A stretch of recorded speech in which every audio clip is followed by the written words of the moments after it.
mga idol. Pang-apat itong gawa ko ngayong araw. Yan. Gawa nang namili pa tayo ng isa ulit. Concert integrated amplifier. Yan, AB602 Alpha. Ito, ginawa ko na. Hindi pa natin sure kung tutunog. Yan. Sabi ng customer natin, ito daw ay pina-upgrade. Upgraded. Oo nga naman, mga idol, upgraded nga.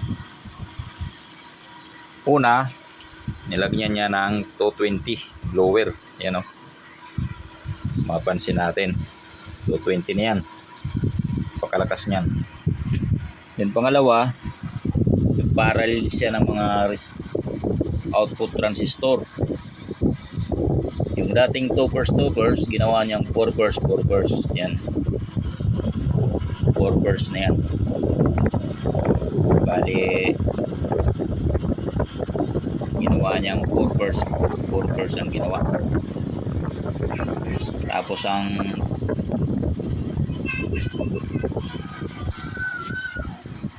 ito, ang capacitor ay walang nabago. Same pa rin yan.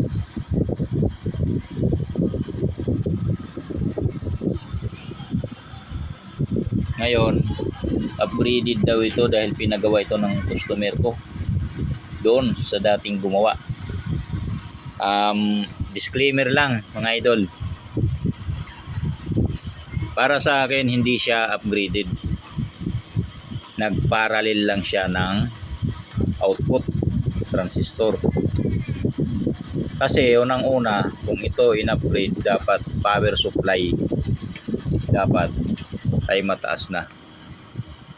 Ang ating power supply sa ngayon, ang sukat natin ay 29.929. Okay, 29.029 volt AC.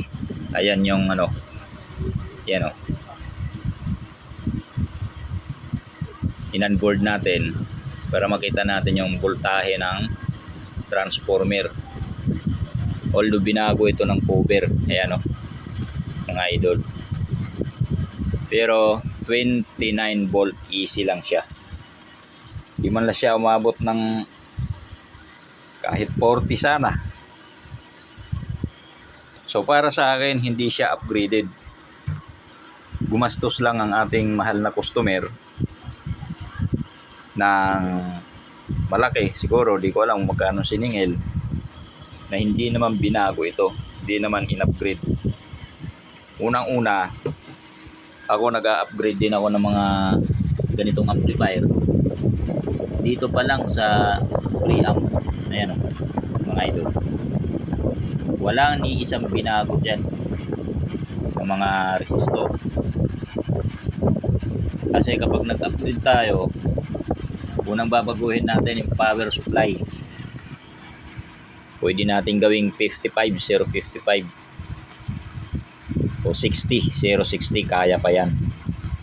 Then capacitor, gagawin natin 100 volt, 4, 10,000 farad. Pwede yan. Parallel natin yan, 4. Pero itong sinasabing upgraded, negative ito. Sim pa rin ito ng lakas, sim pa rin ng lutong nung unang tunog nito. Kasi walang nabago rito. Gumastos lang na hindi naman ito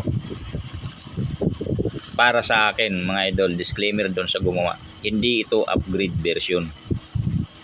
Ang tawag dito ay gastos version lang, na hindi naman napakinabangan ng ating mahal na customer. So kasi kung magpapa-upgrade kayo, mga idol, ang unang-una nyong i-upgrade ang power supply. Toroidal, tataasan. Then capacitor, lalakihan at tataasan ng voltahe. Kung dalawa lang to, gawin nating 4. Ang supply, pwede nating 55 or 60, 060. Kaya yan.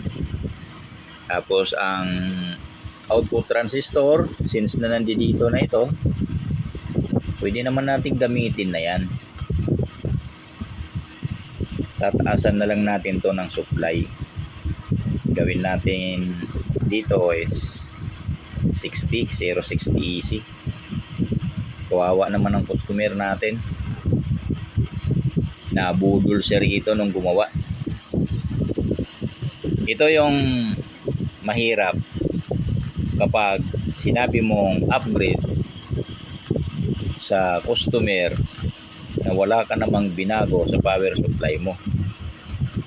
Kasi kapag napunta yan sa ibang technician, tapos ang usapin, laglag dito ang gumaunang gumawa.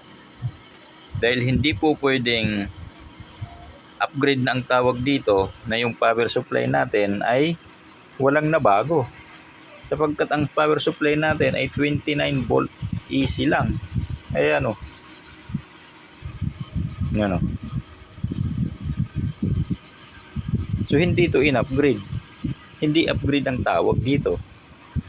Kung di, siningil lang siya ng mahal. Pinaralil lang niya. Tapos naglagay siya ng fan na 220 volt. Tapos na, upgrade na daw ito, mga idol. Kayo nang bahala mga idol kung upgrade nga ba talaga yan. O dinagdagan lang ng output na wala namang kwenta yan. So okay mga idol, hanggang dito na lang. Itatama natin lahat tong amplifier ng ating mahal na customer. Aayusin natin to.